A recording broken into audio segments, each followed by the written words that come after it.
States. I'm like, no, you're not. Hi, my name is Olivia Miller. I would like to inform you guys on homelessness in our community. Homelessness is a complex issue in our community driven by economic factors such as housing, employment, mental illness, and addiction. Coles County has a homeless shelter to assist those in the community who needs housing. Lots of community resources come together for this to properly work. Have you ever wondered how many homeless people are in the United States? Yes. There are about 1 million homeless people in the USA, according to the World Population Review of 2026. Now, my own desires for helping people led me to want to learn about homelessness.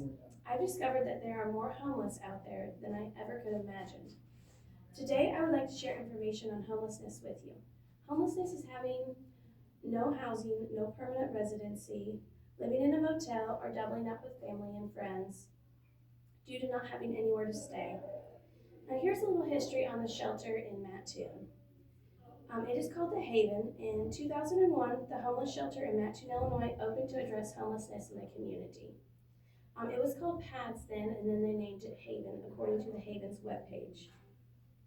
Now, the Haven has partnered with IRBA, CEFS, Salvation Army, Catholic Charities, One Hope United, United Way, and Sexual Assault Counseling and Information Service, according to their webpage. Now, healthcare and housing are deeply interconnected.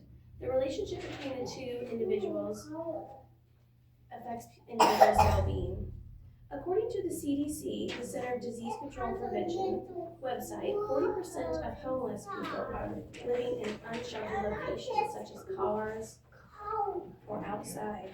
Due to barriers such as social services, staying in congregated shelters, the healthcare puts people and individuals at risk for infectious and non-infectious diseases. Some of these infectious diseases includes TB, HIV, hepatitis C, and COVID. Now, a third of people experience homelessness as a family, according to the CDC's website. Now that I've shared a brief history of homeless shelter with you and the risk of being homeless, I would like to talk about the resources that make this shelter possible, and the interview I conducted with Cassidy Hudson, the Shelter Service Coordinator at The Haven. The Department of Housing and Urban Development, also known as HUD, has on an average of 2,400 grants that they give out yearly in the United States to different shelters. This is according to the HUD's webpage. Now, the homeless shelter at The Haven in Mattoon receives grants from this department.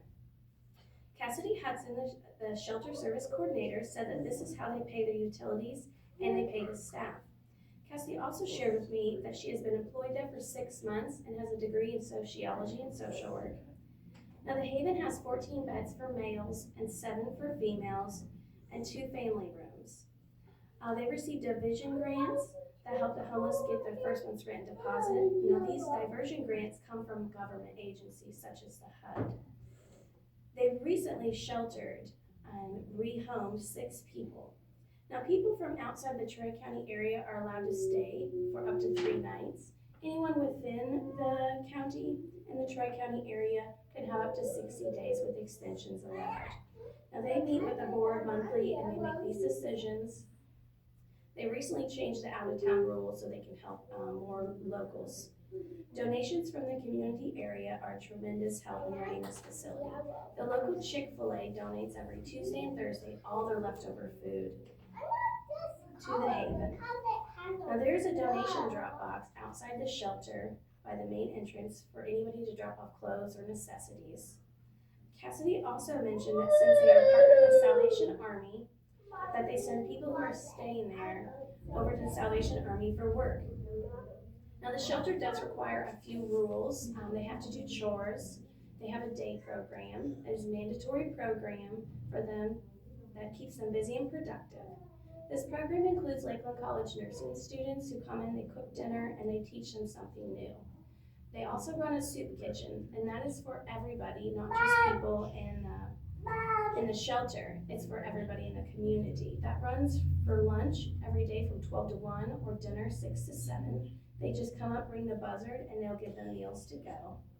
Now, the most common reason for homelessness at The Haven is addiction, according to Cassidy Hudson, the Shelter Service Coordinator. And if people come in with mental illness, they refer them to Lifelines in Mattoon. They typically have more males than females there. And their turnaround rate for seeing individuals there again is typically for evictions. Now, with addiction being the #1 cause for homelessness in our community, I would like to share with you another local resource that can help with drugs and alcohol, the Our House in Charleston, Illinois. Our House is a drug rehabilitation center. This rehab helps restore healthy and stable relationships in the community, with people's families, and with their employers. They assist people in recovering from addiction to prevent them from not being able to have a place to live, or if addiction is preventing them from keeping a job. The Our House does inpatient and outpatient therapy according to the Our House website. Now, by collaborating with local resources to assist in the root cause of homelessness, the Haven can help solve homelessness in the community. Now, in closing, it is difficult to imagine people needing these types of resources as shelter. I am glad that this community has this homeless shelter, though, and that people can find assistance when they need it. With almost 1 million homeless people in the U.S. today, shelters are needed to rehouse people. The Haven offers rehousing resources necessary to get people back on their feet. Now, the Haven has been providing care to the homeless for 25 years and continues to help with all the community, thanks to all the community and the government grants, according to the Haven's webpage. I hope you all know a little bit more about homelessness now. Yay.